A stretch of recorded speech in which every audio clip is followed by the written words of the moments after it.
Mga trippings, papakita ko sa inyo kung ano yung available na application sa head unit natin. At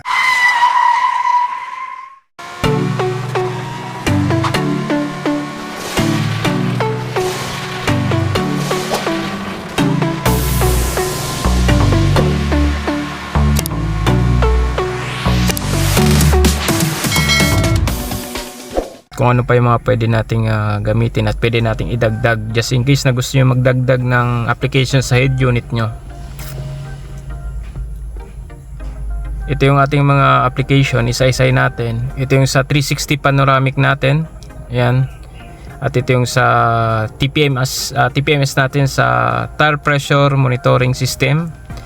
At ito yung sa auxiliary natin, sa kung magdadagdag kayo ng mga speaker or kung maglalagay ka ng amplifier, ayan, pwede nyo siya dyan na ikabit, pwede nyo itong gamitin.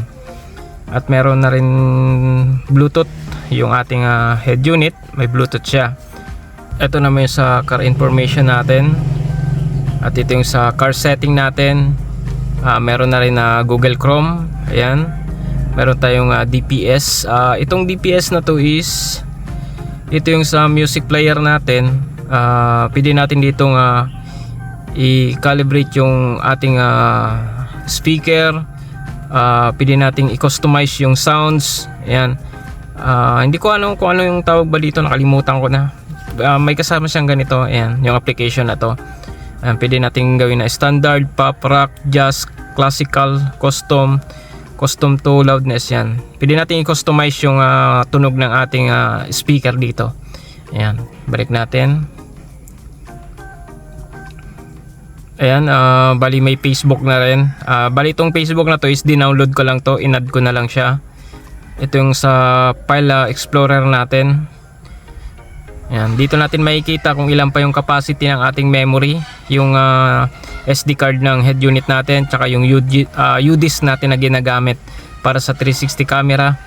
Ayan, dito natin mamomonitor kung puno na ba siya, para pag puno na mag-delete tayo para meron ulit space para sa recording ng 360 camera. Next, ito meron natin Google. Balik natin. Ayan, meron na rin tayong Google dito. Ito yung instruction natin, manual. Ano to? Yung pinaka-manual ng head unit, ito, instruction manual. Ito, meron na rin tayong Google Map. Sa mobile phone to, pwede nating gamiting pantawag basta merong SIM card yung ating head unit. Ito naman sa music player natin. Ito yung my car. Meron na rin siyang Netflix, pwede tayong manood ng Netflix dito. Pero hindi ako makapanood kasi wala akong account sa Netflix. Ayan. Ito phone.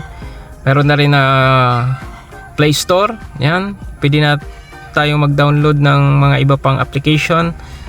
Basta dito lang tayo sa Play Store. Click lang natin yan. Pwede na tayong mamili ng kung ano pang pwede nating download. Basta ang reminder ko lang, ingat-ingat lang sa pag-download ng mga application kasi baka mamaya is malaki yung capacity or baka hindi siya compatible sa head unit natin, baka mag-hang. Okay? Ito radio. Next. Ito naman Record Boards Pro. Ito pwede tayo ditong mag-record. Kasi 'di ba kung natatandaan nyo, yung SIM card adapter natin na kinonek diyan sa terminal niya, meron siyang kasamang output or input para sa mic niya. Pwede natin lagyan ng microphone to para makapag-record tayo dito kung kung nangyayari dito sa loob ng sasakyan, yung conversation sa labas, yan. Pwede tayo makapag-record. Next, ito, pag i-restart natin itong head unit, restart. Ito, screen off. Pag pinindot mo siya, mag-screen off siya at pwede siya i-turn on ulit. Yan. Tapos ito yung sa screen saver natin. Ito yung setting natin. Itong setting natin is for the Android head unit, yung sa Wi-Fi SIM card. Yan. Ito naman yung sa steering wheel learning natin, toolbox, Topa service, tsaka Topal voice. Itong Topal na to, ito yung voice command ng head unit natin. Ito yung application nya. Ayan, kasi itong ating head unit is may voice command siya. Pwede mo siyang utusan na open mo yung yung radio, open mo yung music, open mo yung navigation, open mo yung contact, yun. Pwede mo siyang utusan. Pwede mo rin pag i-close mo din yung application, pwede mo rin siyang utusan. Kunwari, close radio, close music, or close navigation. Ayan. Ayan. Yan yung ating Topal voice command na application. Ayan. Ayan yung setting niya. Ayan. Kung may mga gusto kayong baguhin, pwede nyo baguhin dito. Ayan. Sa voice command niya. Ayan. Katulad nito sa Topal service natin. Ayan. Dito nyo makikita lahat. May basic, may standard, tapos may pro. Ayan. Sa basic, ayan yung mga pwede nating gawin. Pwede nating sabihin sa voice command. Ayan, andito lahat. Ayan, katulad nito, help, get help, music. Ayan, play music, close music, ayan, radio, open radio, close radio. Ayan, na-detect nya. Na-detect. Ayan, balik natin, balik tayo doon.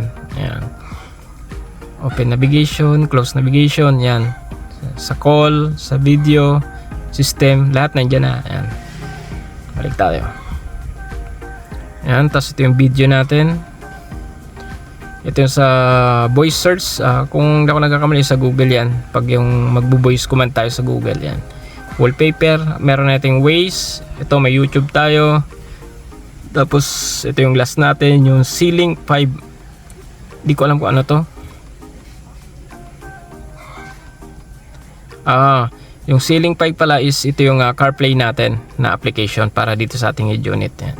Kung i-connect natin by wired yung ating cellphone sa head unit gamit yung ating cellphone charger. Ayan, ito yung application nya. Ayan, balik natin. Ayan, yan yung mga application available sa ating head unit. Nandyan na lahat ng mga kailangan natin at pwede pa naman siguro tayong magdagdag ng ibang application na galing sa Play Store. Pwede natin siyang i-download. Ayan, open natin.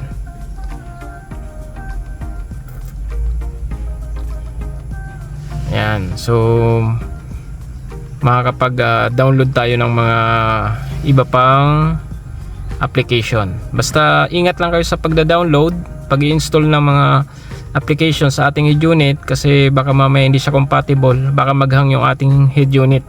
Ayan, okay. Ayan lang yung mga mapapakita ko sa inyo na meron tayong application sa ating head unit. Nandito na halos lahat, nandito na. Kaya maganda to, magandang klase yung ating head unit. Friendly siya, friendly use, hindi siya mahirap gamitin, okay?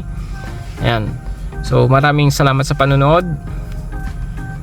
Like the video, share and subscribe. At maraming salamat sa patuloy na pagsuporta. Okay? Have a nice day. Have a safe trip. Bye-bye.